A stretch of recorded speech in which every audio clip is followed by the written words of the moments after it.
Board with Friends, episode 30, Tiny Epic Quest. I mean, I'm not allowed to tell that story because Zach wants us to stay on topic. Stay on topic. All right, well, we got a little off topic. Again, 40%. I'm lazy and I'm a mooch. That's what I do. This is not that kind of podcast.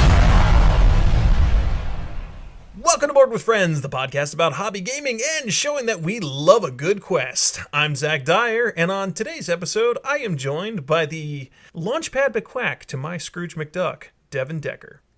Devin Decker! Actually, I don't know how I feel about that.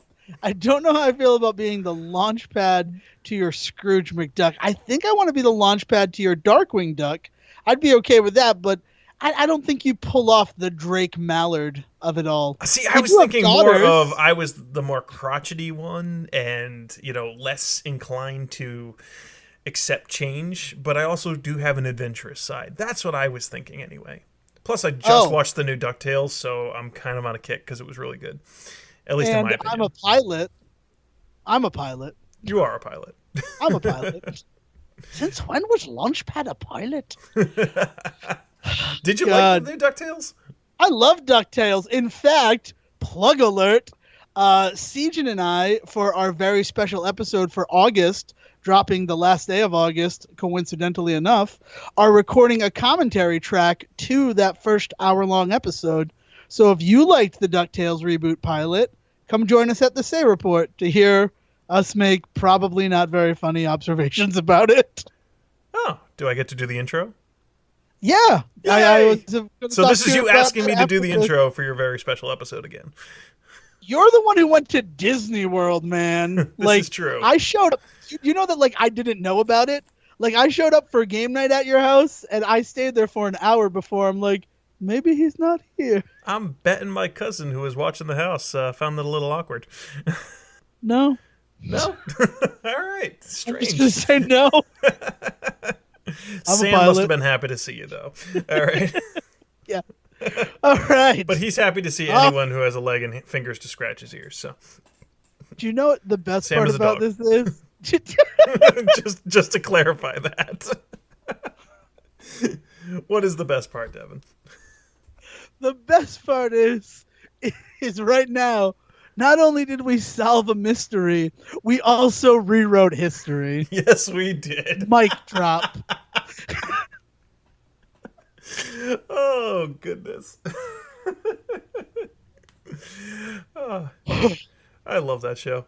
Anyway. Welcome to Board with Friends. Indeed.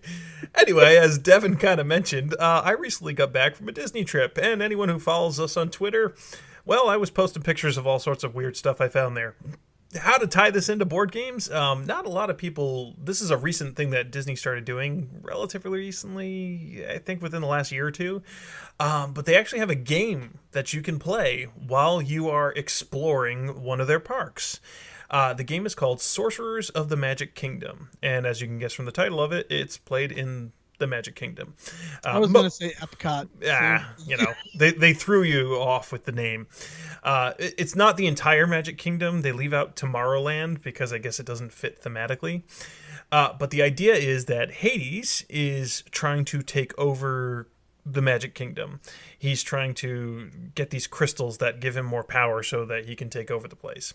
And he's recruiting villains from all over the Disney movies. Lots and lots of villains and lots of ones that you don't even think would be recruited, to his side of things. But he just basically pulls from anywhere. And what you do is you go into, when you're entering the Magic Kingdom, you're in the main square there, and one of the buildings, I think it's the firehouse, not sure what it was. Anyway, you go in there and they give you these cards. You sign up to play, and you have these little trading cards that you can get, and every member of your team can get a pack, and each day you get to go and get another pack, and on those cards are different Disney heroes. And different things. Like I had cards that had Baloo on it. I had the Blue Fairy's Wand was one of the cards. My favorite was Mr. Toad. in his motor car because I love Mr. Toad and I miss Mr. Toad's Wild Ride. Never forget. And basically, you go up to these portals that are scattered all throughout the Magic Kingdom, and they're kind of hidden. It's really neat. They're in shop windows and things like that. And the only way you can spot them is by the little Mickey-shaped padlock that you have to tap your magic band up against. And when you tap it up against the padlock, the display literally changes in front of you. They're really well done. Like, you wouldn't guess a lot of them are there without seeing that padlock. And the window transforms into this portal, and then you're treated to a little animated skit, and it's Merlin from The Sword and the Stone. He recruits you to the side of the sorcerers, and you have to fight a Disney villain using these cards. You hold up the card that's going to cast the spell that defeats the villain. And in the basic game, it's really, you can just pick whatever card you want, and you just hold up the spell, and it does something funny. Like, if you pick Baloo, it shoots coconuts at them, and it knocks them out.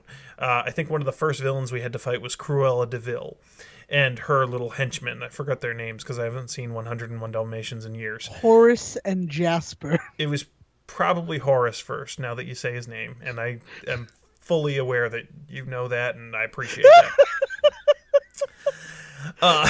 So, you fight the Disney villains by holding up the cards, and it does some fun animations. The girls loved it, and I got a kick out of it because it was just cool technology and the way it was done. It was a really neat thing to do. Like, the way the portals show up and you have to stand in a certain spot and you hold up the cards.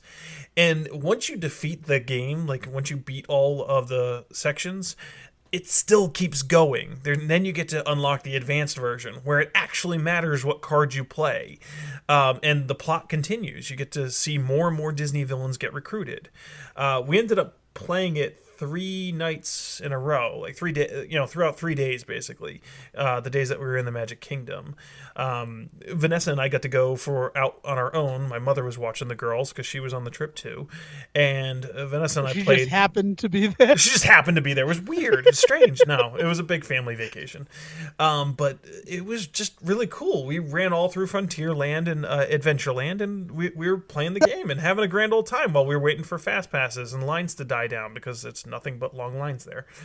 And you got in a lot of walking, and you got to see a lot of the park that you normally wouldn't look at because you're too busy running off to Splash Mountain or something.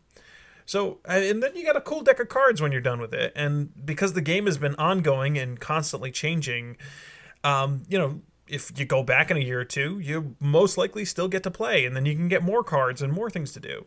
It was pretty neat. So if you can, remortgage your house and afford to go to Disney, I recommend checking out this little gem that they have there. It sounds fun, but you know what? Like, I'm still caught up on is that you called it that main square there when you first enter. I don't remember the name. I'm sorry. That's Main Street USA. It is. Yes. Thank you. like I'm walking right down the middle of Main Street USA. I am not the Disney fan in my family. Like, I appreciate Disney. I like a lot of Disney stuff, but really, that card goes to my sister. She's the one obsessed with it. It took almost all of my power not to call you out on it right then and there, but I was actually really interested in the game. Sort of want to go to Disney. I was actually hoping you'd step in and correct me and tell me the name because I could not remember it. Oh, well, you know what? Horace and Jasper. I had that. You did get that. I gotta tell you, that came just bubbling out of my cerebrum. Like water on the surface of Mars, which would be necessary if you were going to terraform Mars. That sounds like a beautiful segue. What have you been playing lately, Devin? Has lights on it. Anywho, neon lights. I don't know if water bubbles up when you terraform Mars because I tried to have a game night on Monday. I went up to Manchester, Connecticut. I hung out with TJ, Kate, Mike, and Kate's friend SJ, which leads me to believe that Kate just likes friends who are letter names. I was going to ask, this seems like a trend. Yeah, and she calls me DDD, so I think she just wants letter names, but to each his own, right? America.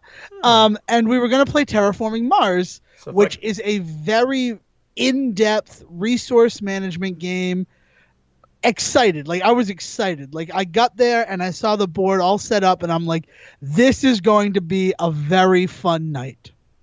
I've heard nothing but good about this game from Stronghold, and I've been wanting to try it. Oh well, I definitely the next time we try to get one together, I'll see if you're available, because I am super excited to play the game. Because like if you're not familiar with Terraforming Mars, it's all about terraforming the surface of Mars. No. And that is based on 3 distinct like trackable things.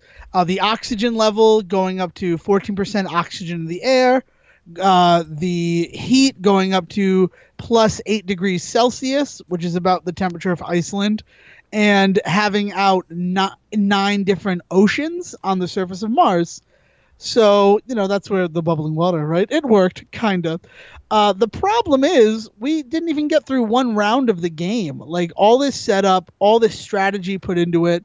Like, we talked about it afterwards once the event occurred.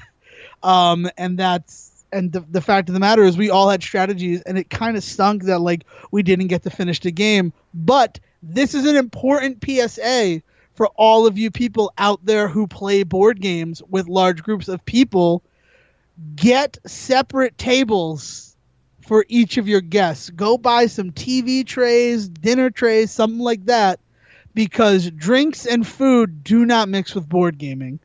As we learned that fateful August 21st, when a full glass of wine spilt onto Terraforming Mars. No. Yeah, it was awful. Like, Oh. yeah, we were looking for water, and we found like murky red, like sickly sweet disgustingness. Cards were ruined. Like whole parts of the game ended up having to get thrown away because there was no salvaging them. Oh, that's like, awful. Yeah, and it is because like you said, you've heard nothing but good things. Like actually holding it in my hands and looking at the cards and seeing just like the levels of strategy that are present there. I love playing the tiny epic games with you, but like seeing it blown up into that really made me excited for Heroes of Land, Sea, and Air. Because I imagine that like it's going to be something similar to that. Just like a more in-depth, more like balls in the air, more juggling, more making sure that you're doing what you need to do in order to win, but also not helping your other players. Like there's a lot of strategy in it, and I can't wait to actually get to play Terraforming Mars. But let's learn from this, and people, please do not put drinks on the table when you're playing board games, unless they're in sippy cups. But even then. I'm speechless. I understand. I'm sorry. It's a lot. It's a lot to take in, man. I can't believe that it's only been 3 days and I'm able to talk about it here with you now. Man. Well, my condolences to TJ and Kate. That had to happen to what is probably a wonderful game. When they decide to replace the copy and can get through that painful moment, I'd be happy to play it. In the meantime, yes, we have a nice PSA for everybody. Oh man, that's awful. Vanessa once spilled a beer on my copy of Ticket to Ride. Luckily, we were able to get everything out of the way before too much was too damaged. And we salvaged the game. Like a couple cards got wet, but they had that linen finish, so we were able to wash them off, and nothing really got damaged on them. Yeah, but yeah, I mean, it was a scary moment. Yeah, the issue here is that like wine had gotten under the board. Yeah, and we didn't know that, so that was the real surprise, was seeing that like, oh no, water damage to the back of the board. Yeah, the beer she spilled was mostly empty at that point, so which is we had probably why just it got sat spilled. down to play, man. Oof. That's bad. Oh man, that's awful. All right, well, rise our spirits, Zach. I'm gonna try. Perhaps with fruit. The next game is a kids game I backed on Kickstarter called Strawberry Ninja. Forever? Nope, just regular Strawberry Ninja.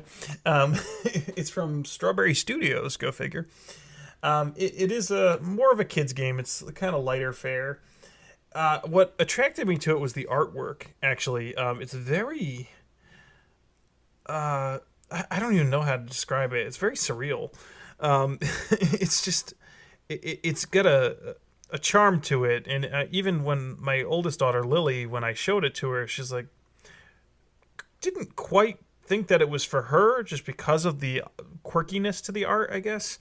But once we get into it, and I actually explained to her the mechanics, it was pretty cool. So basically the idea behind it is you are helping the cat, and there's a little kitty pawn, and you're trying to play hide and seek with the Strawberry Ninja, who's an actual strawberry ninja. And he's hiding in the garden. So you take a bunch of cards and you form them into a grid, leaving one space open. And the ninja card is shuffled into there somewhere. They're all face down. And you have a movement deck that you will flip over, and it will explain which way the cat can move. But before you flip over the movement card, you have to move 2 cards. One space is open, like I said, like one of those cool little puzzles that you have to try to get the pieces to the edge and rearrange them properly. A slide puzzle. Yes. You move 2 cards on your turn, and then you flip over and reveal the card that you moved second. And on those cards, it'll have different actions that you must perform. Like it might say you have to move the cat to the right, or that you cannot have a card, you can no longer move this card to the left, or something like that. Or flip this card back over and reveal another card.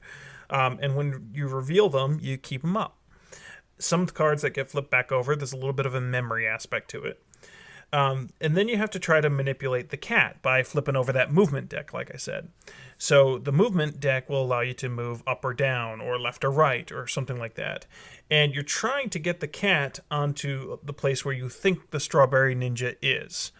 And if you think you found it, or if you manage to reveal it, you can have the cat pounce and catch the Strawberry Ninja. And you only have a couple of rounds to actually perform all these actions. And then once you do it, you reshuffle the deck, and there's extra cards so that it can have some variety to it. And you deal them out again and, have another round, because they're playing a game. It was cute. It definitely didn't get as deep as I probably would have liked, but it was fun to play with the kids. They both got into it, and they liked the idea of the cat pouncing. Like I said, the artwork was really neat. It's not one that I would bring to a game night with adults. It just wasn't, it didn't have enough to it for that. But playing with younger kids, I did like it. So I would recommend this one. Funny you should mention grid-based board games and not playing it with adults, because I also recently played a game that is sort of geared towards children, but I think that it would be more fun played with people from our age group and demographic. With that beverages, game, I'm assuming. Oh, definitely with beverages. That game is Pressman's Legends of the Hidden Temple. A game that we... The choice is yours and yours alone. Choose wisely. That was a terrible Olmec impersonation. I'm not D. Bradley Baker. I never will be. I never claimed to be. No one could be. Not even D. Bradley Baker is D. Bradley Baker. But it's a game, it's Legends of the Hidden Temple, and I feel like it's basic right out of the box. Like, you have these cards, and in the first stage, you arrange them so that they are the moat that you have to cross in the beginning. And once you cross the moat, which is all just roll and move, which I know that you're not a huge fan of that, but like it's also kind of a race because you got to do it quickly. And ideally, if you're playing, you have 6 teams of 2. So you would need 12 people to play this game as it intended, and to have the maximum amount of fun. When we played it, it was just 4 of us, and each of us was a separate team. And then just like in Legends of the Hidden Temple, you're read a story and then asked questions about that story by one of the teams that failed to cross the moat. And then you play party games like Flip Cup and Beer Pong and Slapjack. It's these weird variations on those with sort of a Hidden Temple theme. And then whatever team gets all the way to the end to the Hidden Temple, the other players, they create the temple using those same cards that originally created the moat. And it's 12 cards total. So you build the temple however you want, and you place the treasure, in the temple and you place the temple guards, and then whoever's actually running the temple, they have to roll and satisfy certain requirements on each card in order to move through and hopefully get to the prize and then get out. So it's fairly in depth and kind of involved, but like it's one of these games that like if I were having a party with people our age, right? Like a big party, and there were alcoholic beverages and everybody was there to have a good time, and you had like a bunch of Nickelodeon fans there, it would be fun to bust it out. And I feel like the best part about the game is that it's like a nice starter pack, because like if I were going to throw a party like that, I might make the temple games a little bit more involved, right? It's a game that like is supposed to be for kids so that they can understand the sensibility that their parents have. But I feel like if you're looking for nostalgia and you want to just have stupid fun, it's probably the game for you. And it plays fast. Like you're done with it in half an hour at most. It did. I was in on that game, and I have to say, I was trying to create some mystique. I know, but I want to give my 2 cents too. The game itself it's just a bunch of little mini games, but it definitely you could see the flavor of at least my memories of Legends of the Hidden Temple in those games. Like they tried to evoke the show's games in it. There was a couple of things that I didn't like the story that we read. I'm sorry, those boots were not yellow. No, they were clearly brown and blue. They were orange. But either way, I mean, just little nitpicks like that. I mean, it was clear that whoever designed the game at Pressman, and I don't know the name of the designer, they actually tried to make it, Legends of the Hidden Temple. Like, they took bits of the show and put it in there. So kudos for them for that. It wasn't anything amazing to play, but we were laughing at it because it was so silly. I mean, you're right. At one point, we were playing Flip Cup. We were playing beer pong. Like, it's like, okay, like, but they had a story behind it. Like, this is the chalice of whatever, and you have to land it on a certain way because it'll appease the gods or something like that. Like, they had all this epic story about it. I'm like, I'm playing Flip Cup. I'm not doing anything amazing here. I could do this with a regular cup in my kitchen. But it was fun. Yeah. I don't know. I just it's one that I would like to, if that Oracle day ever came where I had 12 friends over and we could try to play Legends of the Hidden Temple, I think that we could have a pretty good time. And the best part is that people get eliminated. So and not like that. That kind of sounded not as great as I wanted it to. But it's just because 12 people agree to start playing, after that first round, you're down to only 3 teams left. So, if it's a party, it's something that people can use to circulate. I also like that the eliminated players get to be still part of the game if they want to. Like, the eliminated player from the first round gets to be Olmec. They get to read the story. They get to, hand out...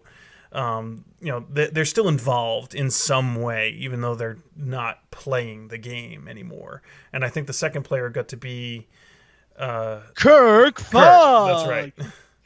I forgot his name. I'm sorry. I'm a terrible Nickelodeon fan. You're forgetting a lot of names today.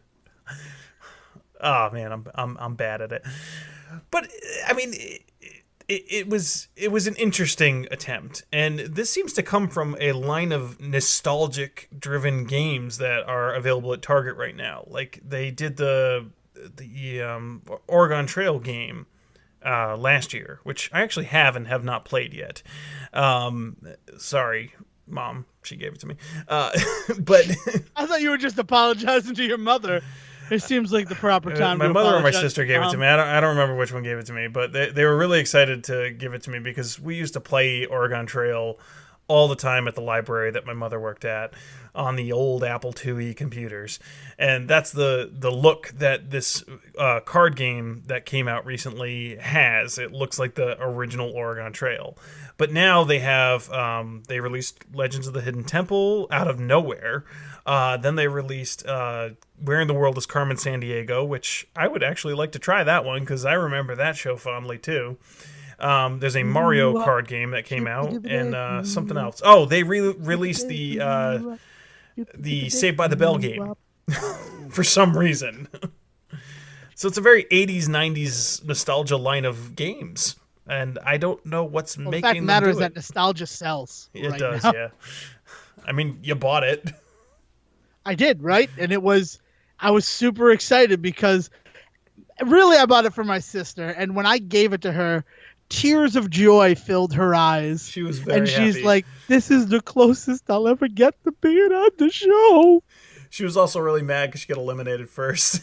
Yeah, she definitely got to be Olmec, though, right? Because appeasement of the gods. Yes. But yeah, I mean, it was, in the end, it was fun. I mean, it wasn't the greatest quality game. It wasn't anything super deep like Terraforming Mars presumably is.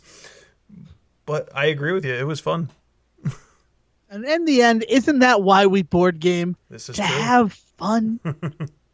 What was it, like $15? Yeah, $15. I think it's worth $15. I got $15 worth of fun out of it. Definitely worth $15. And that was in one game, right? I Yeah. get to play it again. It's not Legacy. Imagine if it was Legacy Legends of the Hidden Temple. That's when the players do die, when they're eliminated. You have failed to form the Silver Monkey. All back. Hoogity, boogity, Oh, that's Crash Bandicoot. Yeah, I guess. Every time Nostalgia! Yay! All right. Anything else to add, Devin? No, I think that we're going to use some of that editing you talk about to act like we're going away for a second and then cut back to us with some more entertainment for you, the listener. Way to kill the magic, dude.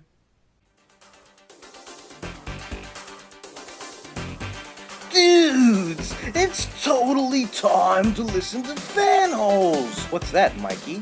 Like only the most tubular, righteous, gnarly podcast ever. I don't know, Mikey. I've got some science projects to work on. Yeah, Mikey, and some of the things those fan holes say, really ticks me off. Well, why don't we see what Master Splinter has to say about listening to Fan Holes? Yeah, sure, okay, Leo. But what do you think, Master Splinter? Should we listen to Fan Holes, the pop culture podcast made for fans by the fans, or not? I say... Go, Fan Holes, go, Fan Holes, go! Ha ha ha ha! I made another funny! Ha ha ha ha! Dude! Turtle Power Podcast Hour! A podcast crossover event featuring Fan Holes Podcast, Board with Friends, and Animated Indulgence, coming this September. Tiny Epic Quest is an action selection push-your-luck adventure game for 1 to 4 players, designed by Scott Elms and published by Gamelyn Games in 2017. In Tiny Epic Quest, players will each control a party of adventurers, looking to gain victory points over the course of 5 rounds. They do this by traveling to different map tiles to defeat goblins at portals, learning magic spells at obelisks, and completing quests at different temples.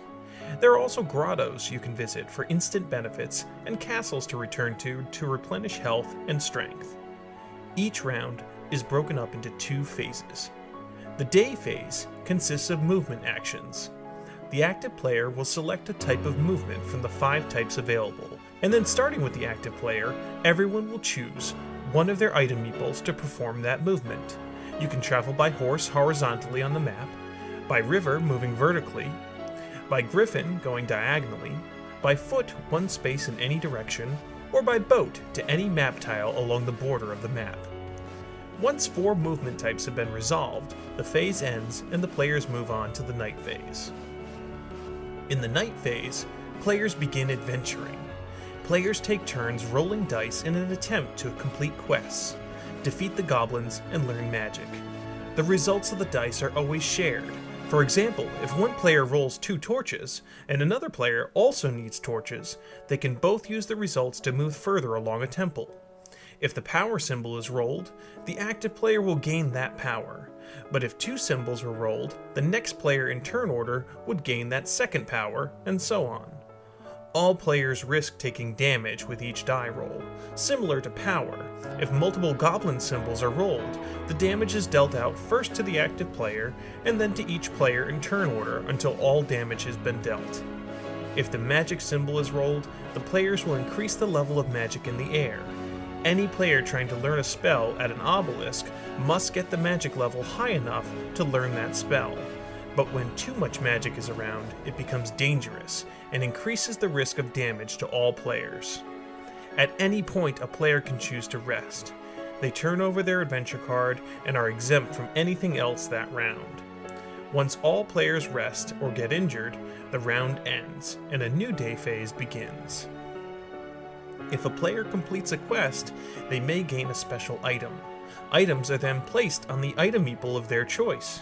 These items add additional abilities for the player to use on their path to victory. At the end of 5 rounds, the players score all the defeated goblins, the learned spells, and the completed quests. The player with the most points wins. Let's get back to the friends and find out what we thought of Tiny Epic Quest.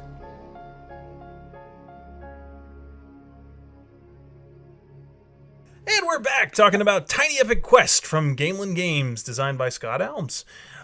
This is the second Tiny Epic game we've had on the show this year. We talked about Tiny Epic Quest before. Western Quest. Tiny Epic Western? Tiny Epic Western. These titles are too long for these games. Zach. Can we play Tiny Epic Questern? Like, can we figure out how to combine the elements of Tiny Epic Quest with Tiny Epic Western into one amazing board game for everyone? With enough adult beverages, probably. It won't be very good, but probably. So that would make it a worker placement action movement with item meeples and bullet dice, and I already love it.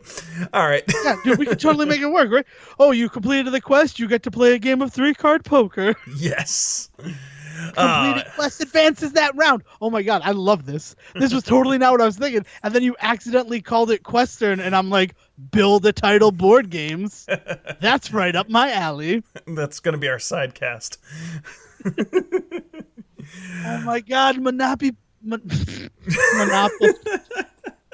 I can't even say Monopoly, let alone something that ends with Mon or begins with Ali. Pokemonopoly. Oh wait, that probably exists. Yeah, that definitely exists. But I like where your head is at. Yeah. Hang Monopoly. Oh, I love it.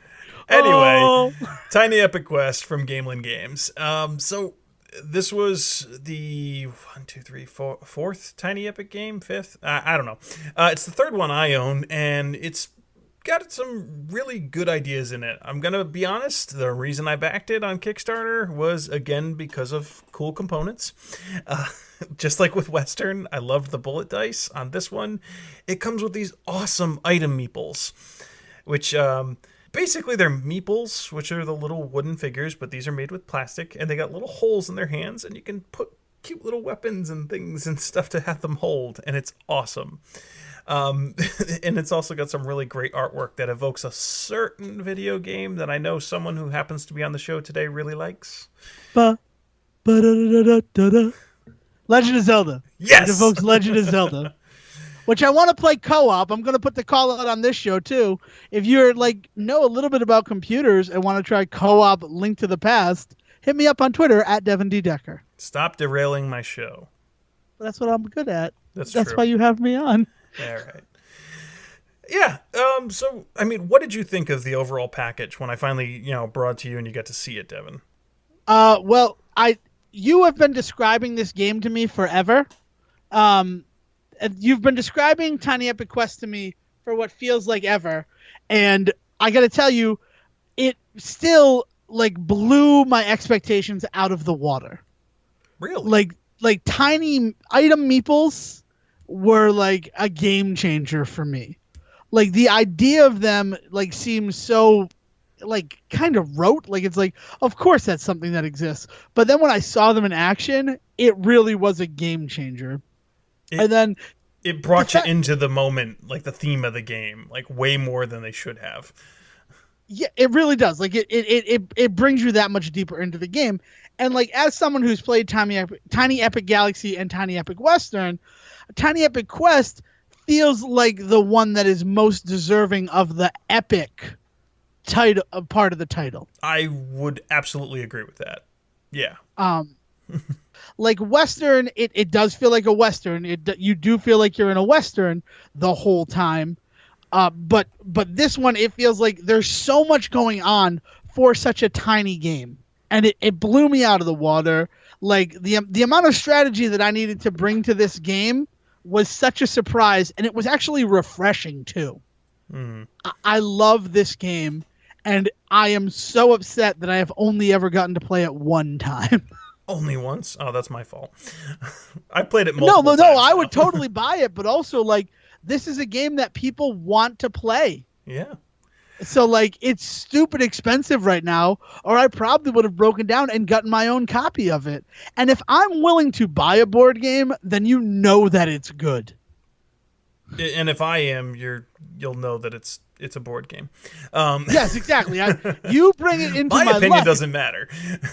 No, that's not true. It's just the fact that like if you buy board games, it's what you do. I play board games because I want to spend time with you. Aw, that's sweet. Yeah, that's kind of sweet, huh? So the game itself, I like the artwork. I think it's cool. The way the board, so to speak, gets created is pretty neat. Basically, you take the map cards and you start by making a plus sign, and then you put the corners, and then you add to the edges. And it's unique every time, which I think adds to the variability of the game. And also, you can flip them over and do the nighttime side, which changes the game just a little bit. You haven't gotten to do that yet, Devin. No, only played it one time.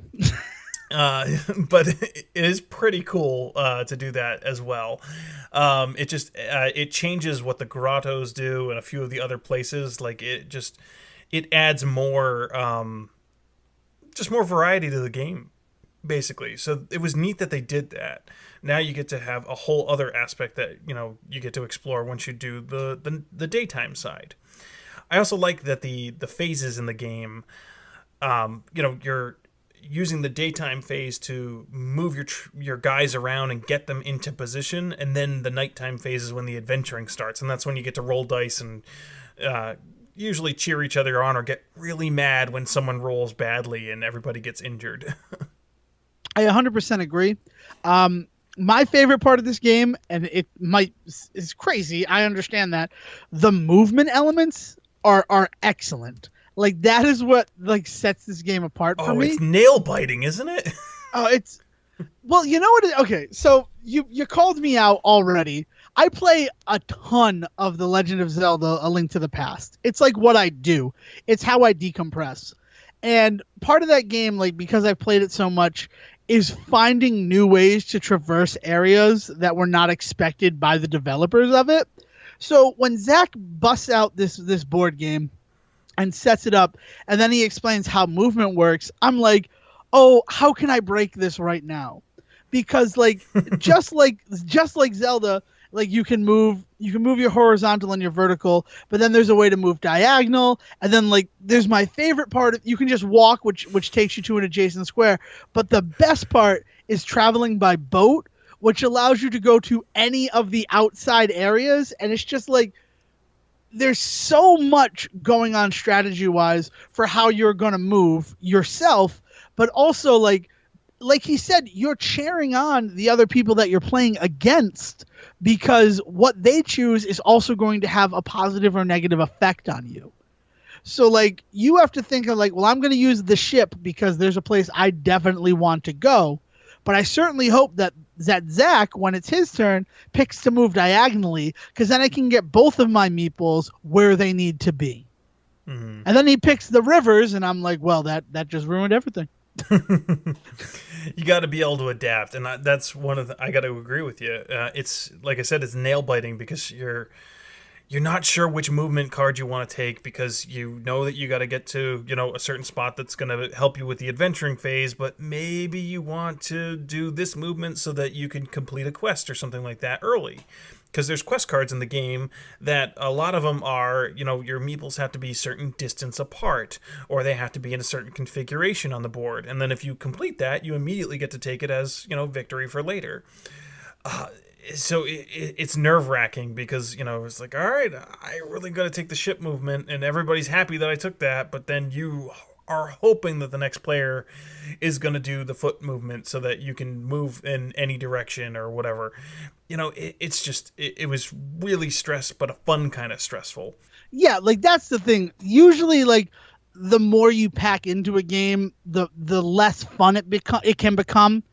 It's not always. It's not the more in a game, the less fun it is. But once you start packing in different types of mechanics and stuff, you can get lost, seeing the forest for the trees.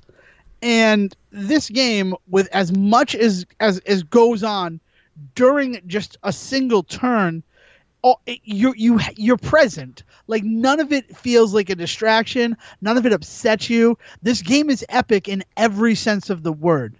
And like tiny, yeah, that might be the stretch here. It might be like when you call a big guy tiny. I can attest, this game has a pretty large footprint. I think the tiny only applies to the actual box. And even then, if you don't pack it properly, you can't get it closed. That might be my one gripe. But I also bought the expansion, which we haven't tried yet, the mushroom expansion, which makes it difficult to shut the box. So Gamelyn, if you could just make it a little bit bigger, the pocket size thing doesn't do anything for me, just a little bit bigger box. But yeah, it's a lot of fun. I can also attest, I've played this with 2 players and 3 players so far. It plays great with 2. Vanessa, actually, she loved this game. She said flat out, this is her favorite Tiny Epic. And she's requested Tiny Epic Western multiple times. This one, she's like, this is my favorite one. And we've played it, just the 2 of us. We brought it with us to Disney. We had played it there. Barely fit on the table that we had. Barely. Because it's just so much real estate it takes up. It's insane. You wouldn't think something this small in this small whole box would take up this much space on the table. But it's a really fun game.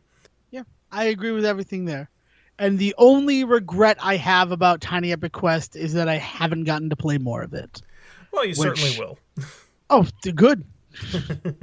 We got to get a 4-player game going. I would love to get a 4-player game. Maybe if Sean actually shows up for the next game night, we'll be able to get it in.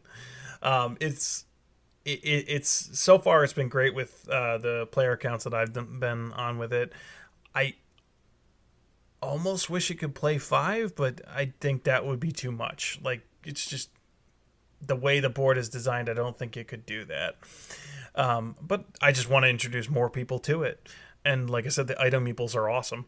They're just so much fun to play with and put different weapons on and customize. I like cool components in my games. Yeah, and it's fun. It's just nothing but fun because, like, in addition to like your basic sword, shield, magic staff, it does that other thing, borrowing from Zelda, where certain times when you complete a dungeon, you receive that dungeon's magic item, and then like so you have a guy who's holding the sword and like a boomerang, and that allows you to attack multiple times against ogres. Like, right? I think that's how that one works, right? Or like you get to re-roll. I think it was. There's just so much going on. Yeah. And it's like I remember the bow and arrow. It lets you be on an adjacent map space, and so you could be doing 2 things at once with that meeple. You could be trying to get, your spell learned, but you could also be shooting an arrow while you're learning that spell at the goblin who's next to you. Normally you can't do that. You have to have your meeple on the place that they're going to do during the adventuring phase. So yeah, a lot of the items let you do things that break the rules and change things up a bit. So sometimes when you see those quest cards come out with the different items, it's a good idea to take some time to read it, because it might be worth getting that, because it's going to help you later on in the game. Another thing I like is there's almost like Agricola and also I would assume Caverna. you have to have a little bit of everything in this game. You earn points by killing goblins, you earn points by learning spells, and you earn points by completing quests. If you don't do one of those things, you get negative points, which sounds like a bad thing, and it is if you don't do it, but it's actually kind of cool because it doesn't let you focus on just one thing. Like, I can't just focus on the magic and hope I'm going to win because I'm going to get negative points because I didn't defeat any goblins. So it's really cool that it's got that whole balancing act going on, and then near the end of, the last few rounds, once you've got a balance, then you kind of go for one and hope to win. Exactly. And was one of my issues with this game, is that I didn't realize until almost too late that you did need to have that balancing act. Like, I probably wasn't paying attention while the rules were being read. Very likely. Hurtful truths. But like, I realized it just from how the other people how you and Dale were playing, that, I need to focus on magic because currently I have 0 magic.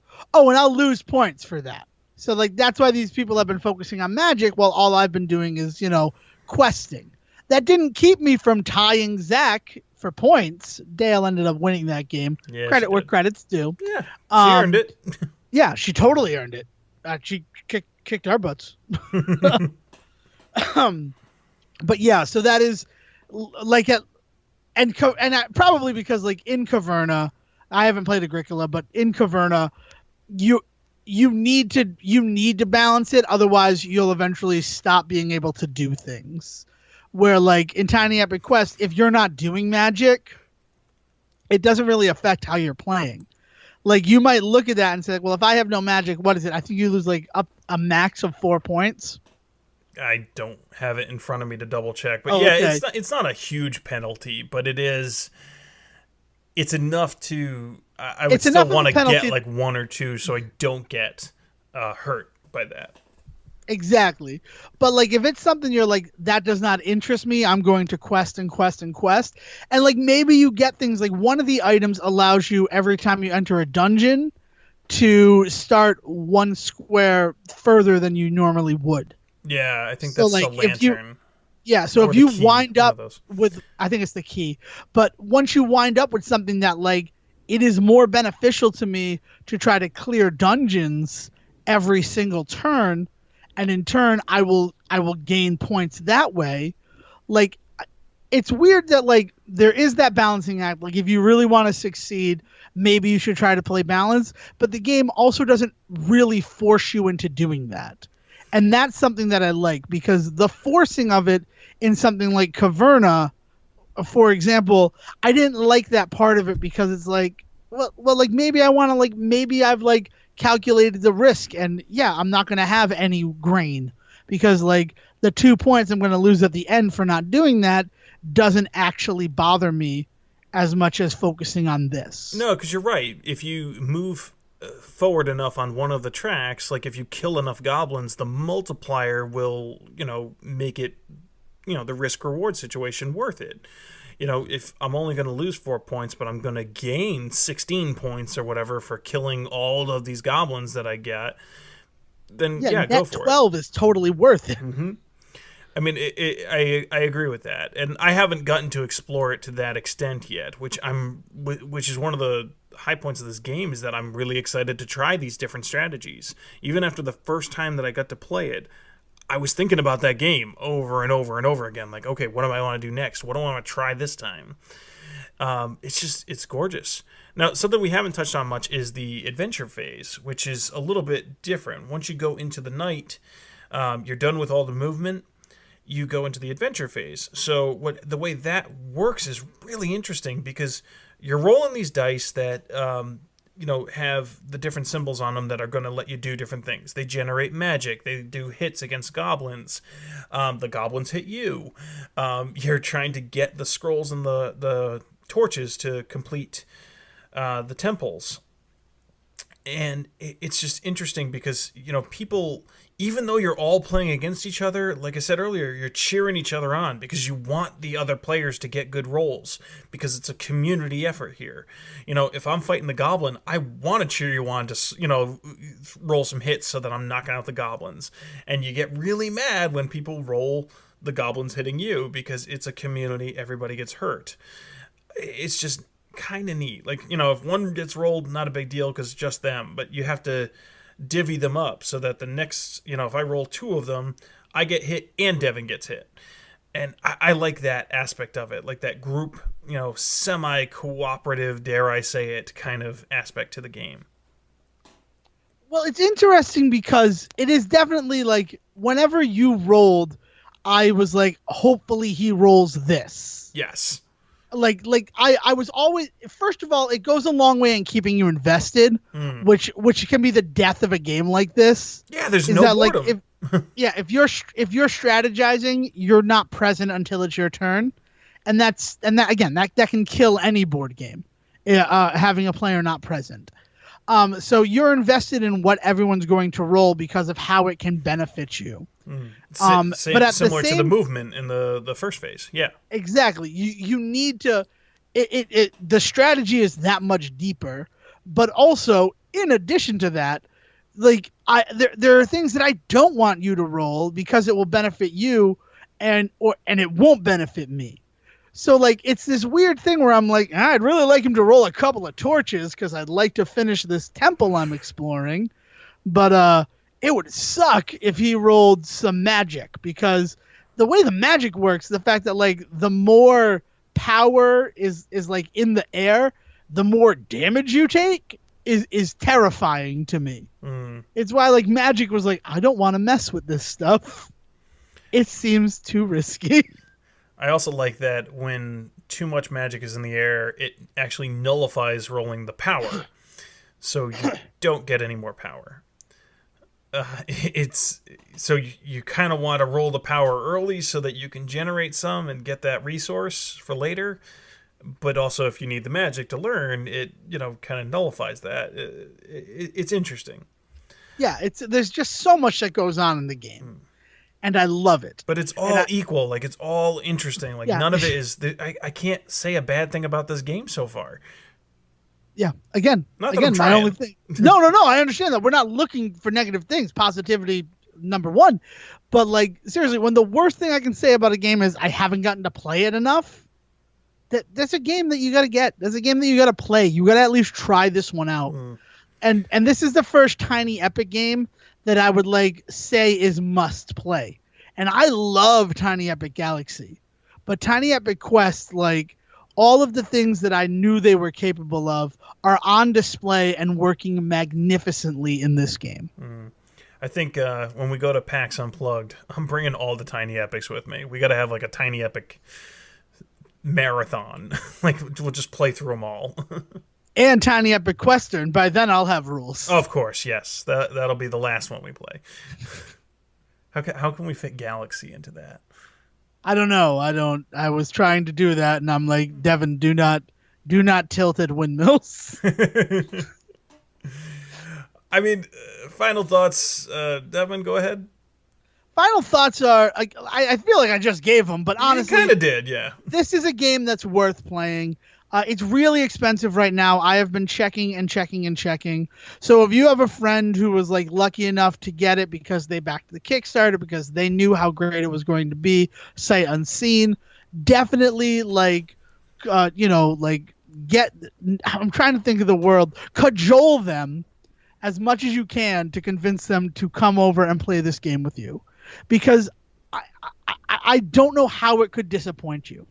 I honestly don't know what this game could do to disappoint you. And if you're someone out there who has tried Tiny Epic Quest and you were disappointed, please contact us at Board with Friend on Twitter and let us know why.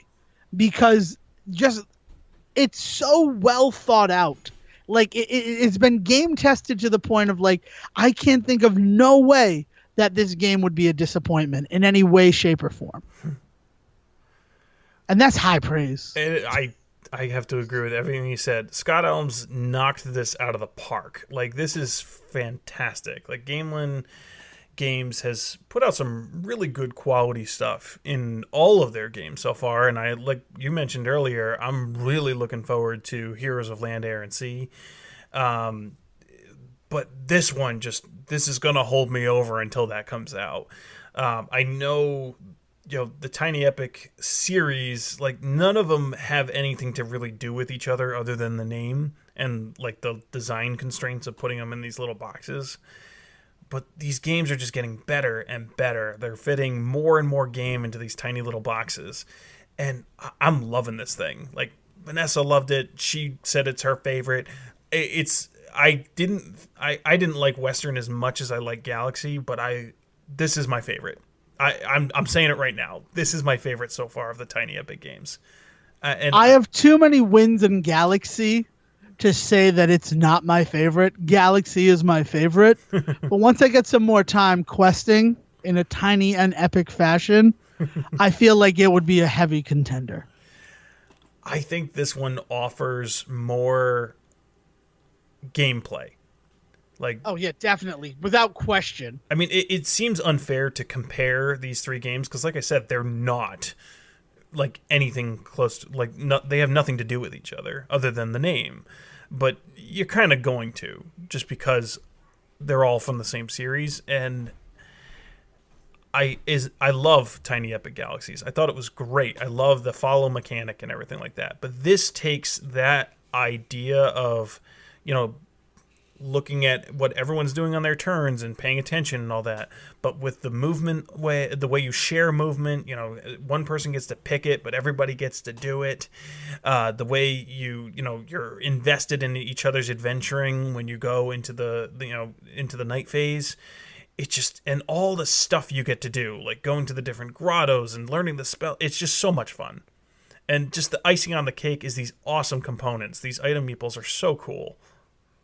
I can't praise it high enough. I can't. This is so far my favorite game I've played this year. That's good. I'm really happy to say that. And I loved some of the games I played this year. Like, yeah, we've played some really good games, but this one is easily in the contention spot for number one. So we're gonna end it here. All right, folks. No, it is. Definitely play Tiny Epic Quest. We love you. We are bored with friends. Love this game. Say goodnight, Devin. Good night, Devin. That wraps up this episode of Board with Friends. If you have questions to ask, grievances to make, or comments to deliver, feel free to email us at boardwithfriends42@gmail.com. Follow us on Twitter at boardwithfriend. Like us on Facebook, or check out our website, boardwithfriends.blogspot.com. If you enjoyed this show, check out some other podcasts like The Say Report, the Local Multiplayer Podcast, or the Fanholes Podcast. Until next time, thanks for listening.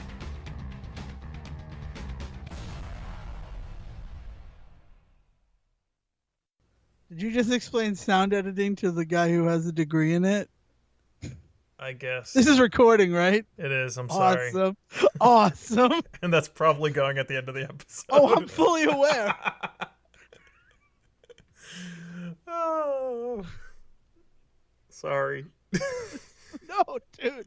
I'm just like, you realize that, like, you set this up. You set this up as a blooper. I did, and I didn't intend it to be. Oh, man.